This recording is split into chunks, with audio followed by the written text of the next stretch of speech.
कार्तिक मास महात्म्य अध्याय 9। राजा पृथु ने कहा, हे मुनि श्रेष्ठ नारद जी, आपने कार्तिक माह के व्रत में जो तुलसी की जड़ में भगवान विष्णु का निवास बताकर उस स्थान की मिट्टी की पूजा करना बतलाया है, अतः मैं श्री तुलसी जी के महात्म्य को सुनना चाहता हूँ। तुलसी जी कहाँ और किस प्रकार उत्पन्न हुई, यह बताने की कृपा करें। नारद जी बोले, राजन, अब आप तुलसी जी की महत्ता तथा उनके जन्म का प्राचीन इतिहास ध्यान पूर्वक सुनिए। एक बार देवगुरु बृहस्पति और देवराज इंद्र भगवान शंकर का दर्शन करने कैलाश पर्वत की ओर चले।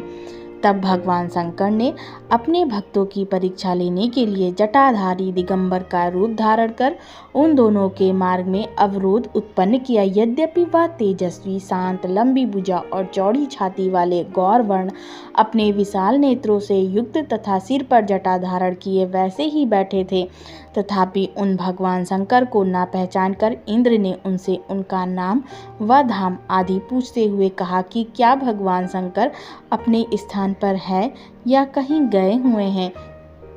इस पर तपस्वी रूप भगवान शिव कुछ नहीं बोले। इंद्र को अपने त्रिलोकीनाथ होने का गर्व था। उसी अहंकार के प्रभाव से वह चुप किस प्रकार रह सकता था। उसने क्रोधित हुए उस तपस्वी को धुड़क कर कहा, अरे, मैंने तुझसे कुछ पूछा है और तू उसका उत्तर भी नहीं देता।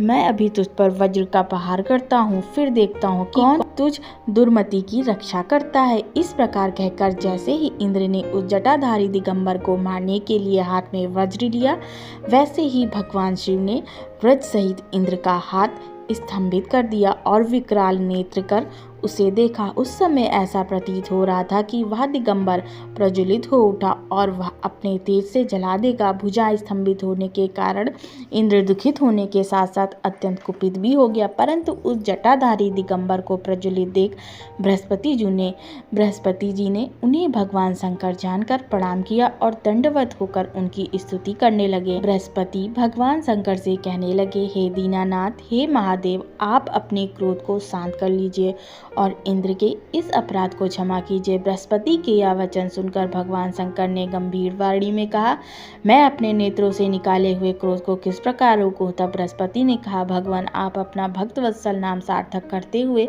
अपने भक्तों पर दया कीजिए। आप अपने इस तेज को अन्यत्र स्थापित कीजिए और इंद्र का उद्धार कीजिए। तब भगवान शंकर गुरु बृहस्पति से बोले, मैं तुम्हारी स्तुति से अत्यंत प्रसन्न हूँ। तुमने इंद्र को जीवन दान दिलाया है। मुझे विश्वास है कि मेरे नेत्रों की अग्नि अब इंद्र को पीड़ित नहीं करेगी। बृहस्पति से इस प्रकार कहकर भगवान शिव ने अपने मस्तक से निकाले हुए अग्निमय तेज को अपने हाथों में ले लिया और फिर उसे क्षीर सागर में डाल दिया। तत्पश्चात भगवान शंकर अंतर्ध्यान हो गए। इस प्रकार जिसको जो जानने की कामना थी उसे जानकर इंद्र तथा बृहस्पति अपने अपने स्थान को चले गए। जय श्री कृष्ण।